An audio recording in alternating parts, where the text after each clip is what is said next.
एक ज़माना था, नीतीश कुमार को हिंदुस्तान की राजनीति का चाणक्य कहा जाता था मैं इसलिए कह रहा हूँ क्योंकि हाल के दिनों में नीतीश कुमार अपनी ज़बान की वजह से, अपने राजनीतिक व्यवहार की वजह से, अंग्रेज़ी में बोलते हैं ना पॉलिटिकल बिहेवियर, इस वजह से सवालों के घेरे में आ गए हैं, कटघरे में हैं।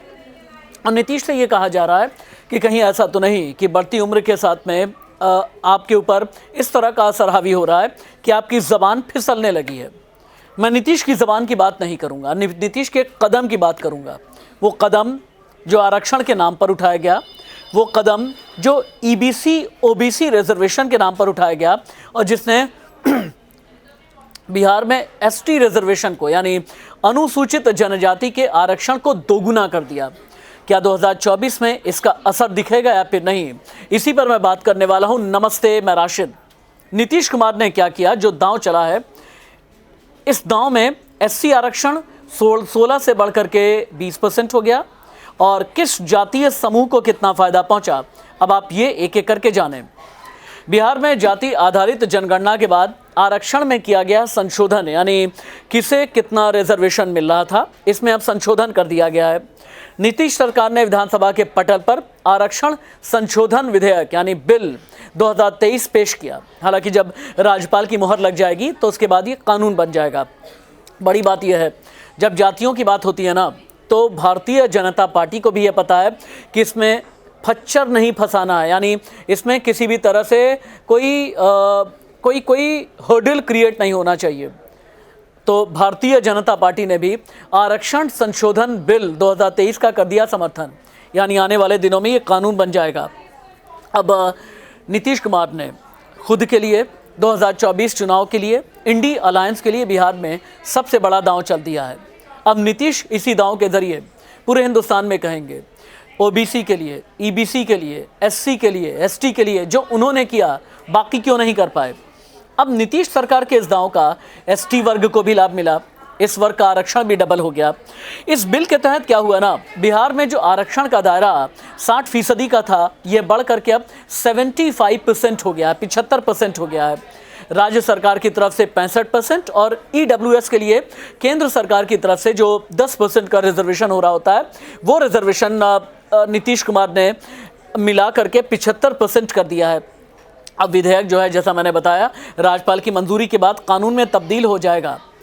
बिहार में जातिगत जनगणना हुई, इसका रिजल्ट ये आया, पिछड़ा वर्ग ओबीसी और ईबीसी दोनों की कुल आबादी मिलाकर के निकली 63.13%। इस वर्ग को अब सरकारी नौकरी में, जो सरकारी शैक्षणिक संस्थान है, वहाँ पर 43% रिजर्वेशन का लाभ मिलेगा, यानी ये रिजर्वेशन बढ़ा दिया गया है। ओबीसी ईबीसी 63.13% और इन्हें जो रिजर्वेशन मिलेगा सरकारी नौकरी में, शैक्षणिक संस्थानों में, वो 43% के आसपास का मिलेगा।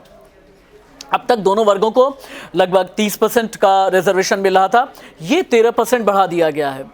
क्योंकि कहते ये हैं, बिहार में जिसने ओबीसी और ईबीसी की राजनीति को साध लिया, समझ लीजिए वही किंग बन जाता है और वही किंग मेकर भी रहता है। सरकार ने सीधे 13% आरक्षण ओबीसी और ईबीसी में बढ़ा दिया। इस तरह से अनुसूचित जाति वर्ग को आरक्षण 16% से बढ़ा करके 20% कर लिया है और एसटी का जो आरक्षण अभी तक 1% था, वो डबल होकर के 2% हो गया है।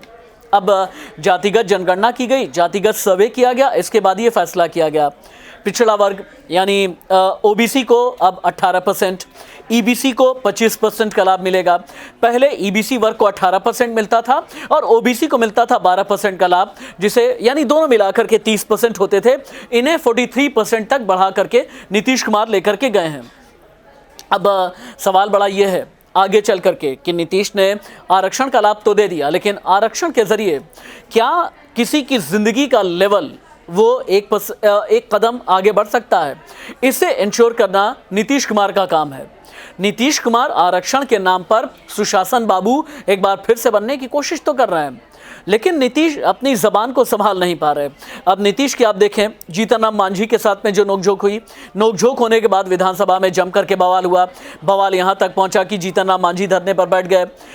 विधानसभा स्पीकर के सामने एक बोन ऑफ कंटेंशन, कहते हैं ना कि बहुत बार ऐसा सवाल पैदा हो जाता है कि भाई सीएम को लेकर के क्या किया जाए क्या नहीं। जेडीयू और आरजेडी और कांग्रेस जो इनका महागठबंधन चल रहा है, महागठबंधन के अंदर भी कई अलग अलग तरह के सुर उठने लगे हैं कि नीतीश कुमार कई हिमालयन ब्लंडर्स कर रहे हैं। जबान से निकला हुआ जो तीर है नीतीश के किए गए राजनीतिक कर्म को, उसका वजन काफी कम कर रहा है। नीतीश को वक्त रहते ये अलार्मिंग साइन सुनने की जरूरत है।